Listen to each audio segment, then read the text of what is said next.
Good morning, everyone. So today I am going to address a topic that I'm asked a lot, and I was kind of hesitant to discuss this in a Facebook Live because it is a big, important topic, and I talk about it a lot within my programs, but I realized it's important to at least start the conversation, and I want to share my perspective, perhaps give you some food for thought. So again, many people submitted a question along these lines, but the question that I'm going to discuss is, what's your vision for how intercultural learning and diversity and inclusion are connected? So the relationship between intercultural work and what I'll often refer to as DEI, diversity, equity, and inclusion work. So again, this is my perspective. This is meant to be a brief overview, summary, and I think it's important to acknowledge that our perspectives are very much informed by our personal and professional background. So my training and personal experience are primarily in the area of international cultural differences. So I've lived abroad, I've advised international students, worked with educators all around the world, and I'm married to someone from another country, from Spain. Also, I'm a white cisgender woman of relative privilege, born in the United States. So I think it's very important to keep all of those things in mind and to know that this is my perspective, and I invite everyone else's different perspectives into the conversation. Also, I am passionate about diversity, equity, and inclusion and social justice work, but I don't consider that to be my direct area of expertise. I do interact and work a lot with people who do consider that their area of expertise, so I'm constantly having the conversation about the relationship between these areas. So I want to start by saying that I see a common vision, a common shared overarching mission between intercultural work, DEI, social justice work. And that is to create a more inclusive, more equitable, more peaceful world. So big picture, I think we share a common goal.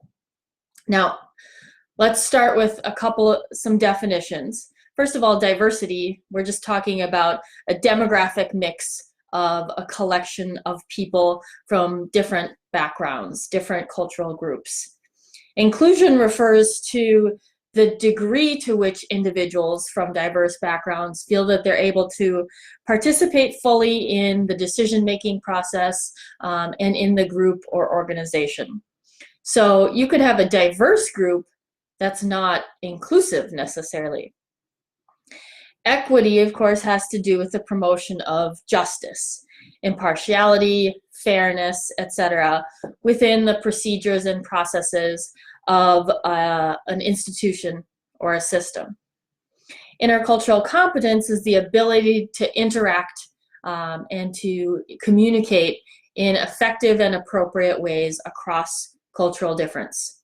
Now, those could be national cultural differences, but other cultural differences as well, such as religion, region, socioeconomic status, gender, sexual orientation, etc. So keeping those things in mind, again, I think the overarching goal is similar, but the approach is often quite different.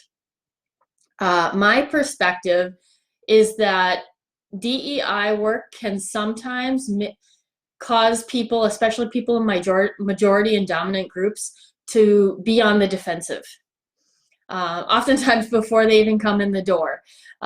So intercultural work sometimes invites people into the conversation in a way that DEI work might not as much invite people from majority and dominant groups into the conversation. Of course, the goal is not necessarily in this work to make people comfortable, but they have to be at least comfortable enough to engage in the conversation. So that's a big difference that I notice between the approaches. And when I think about the relationship between this intercultural work and DEI work, I think intercultural competence is really a key to making DEI work more effective. So oftentimes we use the words diversity and inclusion hand in hand, but diversity does not lead to inclusion necessarily. I think intercultural competence is a missing piece. So once we have a diverse mix of people, those people need to be able to interact and communicate in effective and appropriate ways across that difference in order to create an inclusive space. Now, just because people in that mix are interculturally competent doesn't necessarily mean you're going to have a completely inclusive and equitable environment or system. People need to actually be practicing that intercultural competence on a personal and on a systemic level in order for that to happen. But I think the key here is that we can't necessarily have inclusive, equitable environments without having a certain degree of intercultural competence. Now, I hear sometimes the argument that intercultural learning doesn't take into account power, privilege, and positionality. So I want to address that. I think intercultural learning, well done, certainly does take those things into account. But I understand why some people sometimes think it doesn't, because some approaches to intercultural teaching and learning don't necessarily address those things. Now, our level of intercultural competence impacts the way that we experience power, privilege, positionality. So I think we have to have a certain level of intercultural competence in order to engage effectively in conversations about white privilege, for example. I was once working with an executive, high-ranking individual at a university, doing intercultural coaching with her. And in our first session, one of the first things she said is, now I really want to talk about white privilege. And she was a white cisgender woman. She said, I hear this topic discussed a lot. I don't fully understand it. I want to understand it. Can you explain it to me? And I said, well, I don't want to just explain it to you. I want you to understand it on a deeper level. So we're not going to address it immediately. We're going to do some intercultural coaching, but I promise you that we will get to it. And so we did some intercultural coaching over time, really dug into who she is, where she was coming from, how her experience has formed her cultural lens and way of seeing and experiencing the world. And then later in our relationship, I said, so you had mentioned white privilege and that you wanted to talk about white privilege. And she stopped me and said, I get it now. I understand it. We don't have to talk about what it is now, because now I see how my whiteness has informed my experience of the world. So I think developing our intercultural competence helps us get to a place where we can engage in those sometimes more difficult conversations from a different place and with more curiosity, but also empathy and empathy, just trying to really understand it from someone else's perspective instead of getting defensive about our own when we focus on intercultural competence first.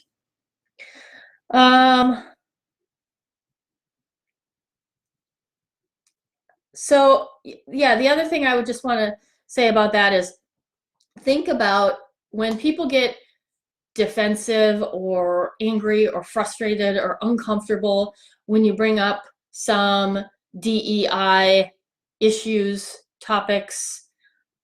Oftentimes that's a reflection of their intercultural competence. And so working on someone's intercultural competence is often the gateway into having some conversations that they might not have been able to have at a different developmental place. So switching gears a bit, one other thing I want to mention about the relationship between intercultural learning and DEI work is that I think it's really important that we, whether we're from the US or whatever country or place around the world, we don't try to impose our own DEI or social justice approach or lens in another cultural context. We have to understand that these issues need to be approached in culturally appropriate ways. Now, that's not to say you go to a place and see it as being socially unjust and you have to accept that. But just going in with your own cultural lens and saying this is not appropriate, putting your foot down, is oftentimes not going to work. You really need to understand things in the cultural context if you want to approach it in a way that's going to be appropriate and that's going to be effective in that particular context. I'll oftentimes see people go abroad and they judge other people's way of speaking about these things or approaching these things without deeply understanding the cultural context. So they might find a word offensive without really understanding, well, do people in that cultural group find that offensive? What's the history behind that? So just as a kind of an example here, and this is a minor example, but my spouse is from Spain and we were watching TV together one day and a Dove commercial comes on, you know, that are those commercials that celebrate women's empowerment a lot. And there was a commercial where they were kind of reappropriating the slogan, "Throw like a girl." So they kept saying, "Throw like a girl," and they were showing all these really empowered women. I was like, yeah, go women's empowerment. And my spouse was sitting there and he said, "I don't get it. I don't understand it." And I was getting kind of worked up, like, we have a daughter, you know, what do you not get about women's empowerment? But I was really trying to understand and see it through his lens, and he grew up in Spain his whole life. And finally, I think I understood. I really started to see that when he heard the sentence, "Throw like a girl," to him, it was the exact same as hearing the sentence, "Throw like a boy," but one word was different. I had, through my own cultural lens of growing up with that being like a derogatory slogan or thing that people said, like I had put meaning on that saying and just assumed that he saw it, that he understood it the same way. But he didn't bring that same meaning to that saying. And so his cultural context was very different. And so something that I saw as derogatory, he didn't see that way at all. So that's just a very simple example. But I think we need to take cultural context into account and not just judge people immediately as being like socially unjust or not valuing diversity and inclusion because they're not approaching it or seeing it the same way that we are. So I know I talked about a lot in a very little amount of time. Again, this is really just skimming the surface. We do, in all of my programs, try to get into this on a deeper level. But I just want to summarize that intercultural learning, social justice, DEI work, they're all different approaches, but there's some overlap or similarity, I think, in larger, broader goals. And so we really do need to be having conversations among different people who are taking different approaches to this work and see how we can work together, complement one another. And I believe intercultural competence is really critical to achieving social justice and DEI goals. I just did a podcast recently with Stephanie Dosher of Florida International University. Her podcast is called Making Global Learning Universal. And we talked about the relationship between intercultural learning and what at FIU they call global learning. And we talked about the same thing. I think intercultural competence is really a skill that's needed to get to a lot of these other goals. So I'll let you all know when that podcast is released, but I'd encourage you to listen to that and think about it in a similar vein. The last thing I just want to reiterate is that in order for social justice and DEI work to be effective, I think it needs to be appropriate in the given cultural context. So if this is something that's of interest to you, I'd encourage you to check out the Facilitating Intercultural Learning program. Like I said, we go a lot more in depth. We have a lot more time together as a group to dig into these topics. And we're now enrolling for the January cohort. This is the last week, though, to book a call with me if you're interested in joining that group. So thanks so much for listening. Please continue the conversation, comment below, and I would love to hear your thoughts and your perspective, because this was just one of many. All right, take care. Have a good day.